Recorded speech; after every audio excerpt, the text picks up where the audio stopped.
alien hostile ships hovering low over Los Angeles.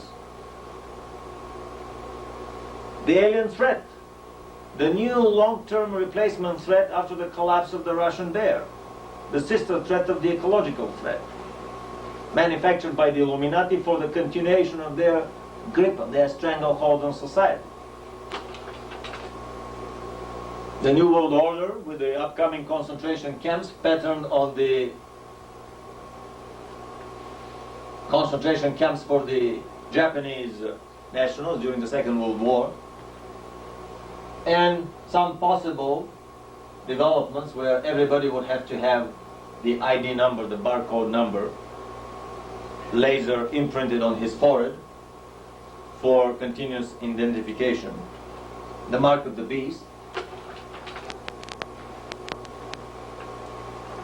What can we do in this chaotic universe? Solzhenitsyn gave us an example. A small, unknown mathematics teacher in a faraway Siberian village with no right to depart from this village wrote a little book that was picked up by the Novy Mir magazine, literary magazine, and made a national sensation and a bestseller in Russia. 10 years later, he published the Gulag Archipelago, which helped to demolish the Russian Empire like nothing else. There was not the communists left believing in these ideals after they read the Gulag Archipelago. And on this photograph, we have a similar example. The rumor is that this Chinese youth was killed, found and killed by the authorities. But still, he gave a very powerful image, a very powerful message for the whole world to pursue. It is possible to take a stand. It is possible, even by praying each day for the better outcome of the world around us, even by projecting positive energies. I am more for the Gandhi-esque approach. Just shine the light on the dark empire, and everybody would realize that the emperor wears no clothes. Just all we have to do is shine the light on them. The light would defeat the evil. You don't have to shoot, you don't have to kill. Just shine the light on them. Name the things with their true names. And this would help the collapse of the illuminated empire like nothing else has done. Back to the big slide with the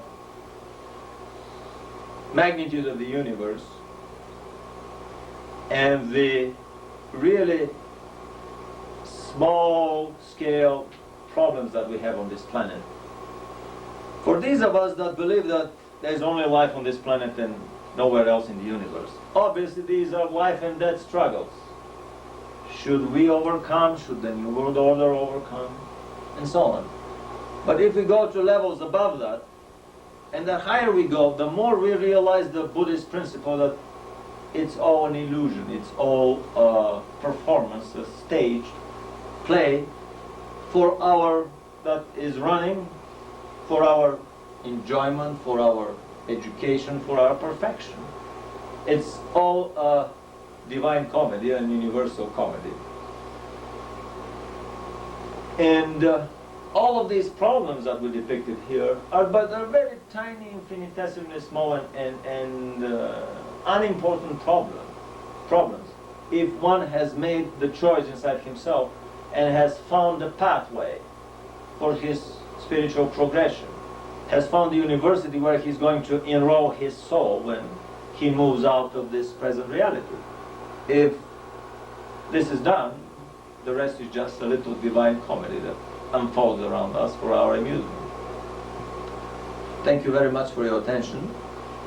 And we can go to just 2-3 questions, if there are any.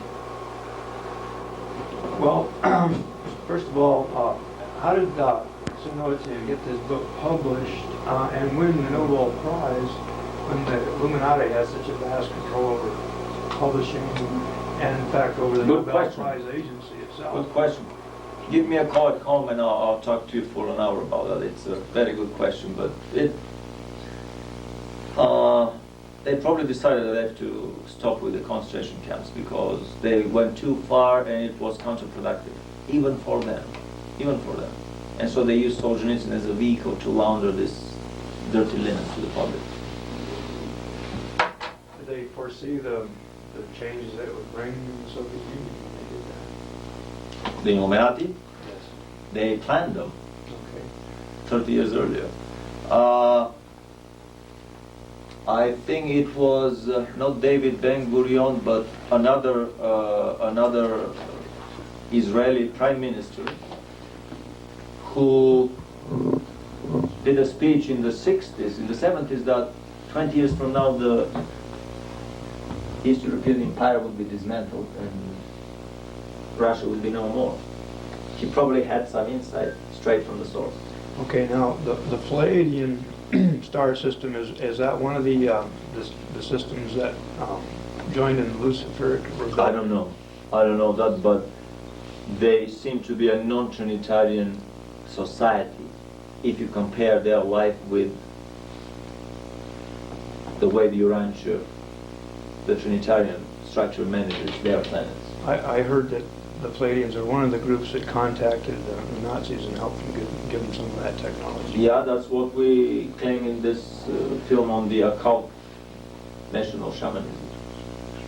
Well, I'm investigating this quite a bit because of the Billy Muir case, and I would like to talk to you. Give me a call. You have my phone number. We have to sprint out of here now, but are there any other questions? I like his questions. One more question. okay, now I've studied the Urantia book pretty thoroughly, and our local Universe of Nebadon, how can you come to the conclusion that it just contains a section of our galaxy?